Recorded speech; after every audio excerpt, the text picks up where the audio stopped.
it is God's will for them to marry.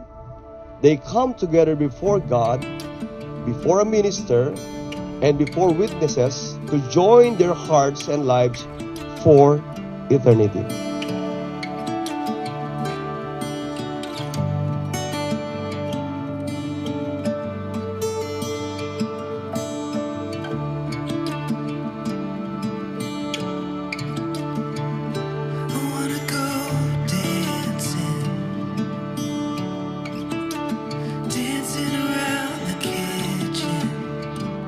Hi dear, salamat sa pagpunta.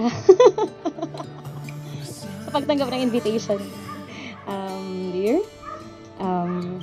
I just wanted to know, hindi ko to madalas sinasabi sa'yo, but you are the sweetest risk I've ever taken.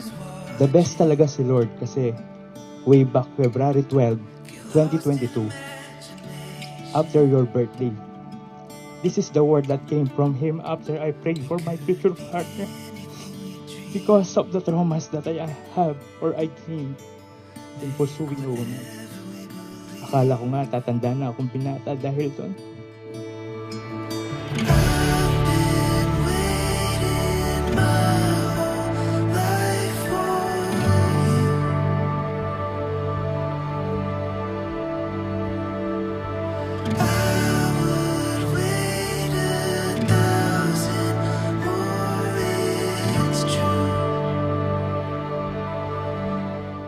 Sir Darius, Jennifer, ang inyong pinapasok ay hindi temporarying relationship. Hindi po ito pang buwanan lang. At hindi rin ito sa mga ilang taon lamang. Matapos po ang kasalang ito, kayo ay nakipagtipan sa bawat isa. Sa kalusugan man o sa sakit o sa kalusugan, sa kahirapan man o sa kasaganahan, ano man ang maging sitwasyon, kayo nangako na gagawin ninyo ang inyong tungkulin.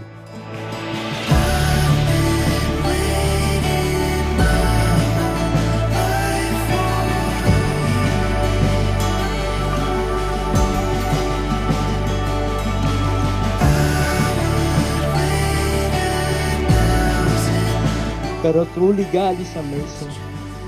He answered my prayer just after 2 months.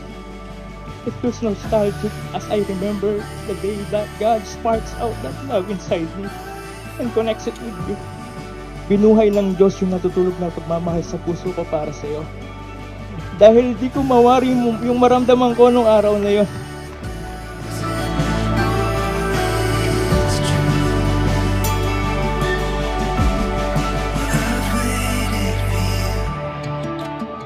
Darius, Tinatanggap kita sa pangalan ng Panginoong Diyos, upang aking maging asawa upang makasama, mahawakan ka, mula sa araw na ito, at magpakailanman. sa hirap at ginhawa, Sa kahirapan at kasaganaan, sa sakit at sa kalusugan, upang mahalin at ingatan ka. hanggang sa tayo paghiwalay ng kamatayan, Sa banal na kautusan ng Diyos, alinsunod sa banal na kautusan ng Diyos. ito ang taus-pusong Pangako sa iyo.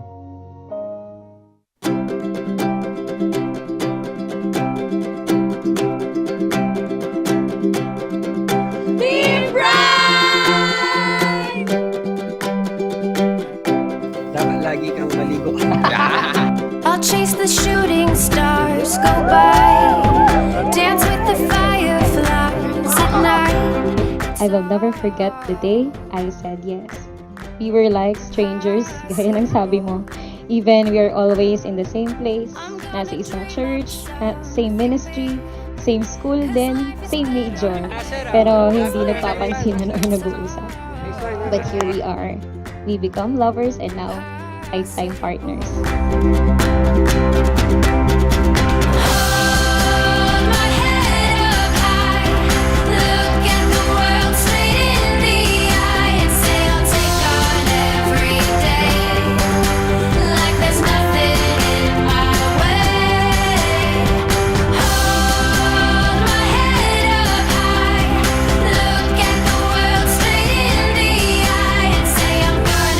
gumawa rin yung maramdaman ko nung time na yun, nung nag-chat ka sa akin ng, "Sir, pasundo po ako." Hindi ako sanay na mag-chat sa akin yung babae at lalong-lalo na ikaw pa yung nag-chat sa akin.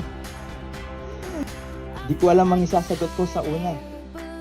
Pero ang conviction ay oo. Simula noon ay nahulog na ako sa'yo.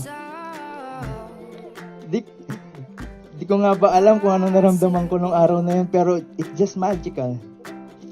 Kaya nga kakaiba ang turing ko sa'yo simula nung araw na yon. Dati di man kita pinapansin. Pero ngayon ako nang nagpapapansin sa'yo. Possible. Hold my head up high. Look at the world straight in the eye and say, Thank you for making me realize that genuine love still exists. Thank you for waiting until this day.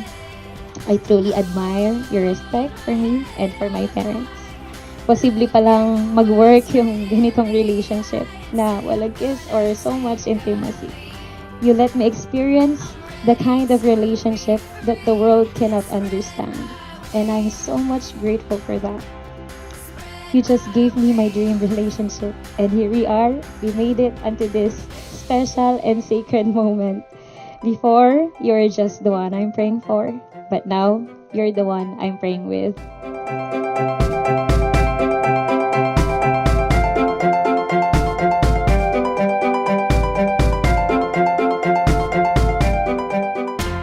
To my best friend, my co-teacher, my co-worker in the ministry, minsan enemy, and my dearest, I promise to love you with the love of the Lord. I will submit to you and will always honor you in our relationship. You'll always have my respect and will never withhold the things you deserve to have. May mga araw man na pagod ako o di ko kaya kasi meron akong nararamdaman, my service for you is there. Alam ko may time na hindi madali para sa atin, pero nandyan ang Diyos para sa atin. I will support you in every step and things you want to pursue, especially sa ministry. Hihintayin kita pag may practice ka, basta hindi pa ako inaantok. Finally, may kasama na ako magpuyat sa lesson plan. I am excited to have you in my life every day, every minute, and every second. Don't forget that I am here whenever you need me. I love you and I will wait you till we meet in the aisle. God bless you always, my lovely dearest. And above all, I will be your partner in the ministry and doing God's business. I love you and I'm excited to spend the rest of my life with you. Kung karangalan kong ipinapagalala sa inyo ang bagong kasal, palakpakan natin sila. Na si Darius G. Miranda at Jennifer Beninsig Miranda! Woo!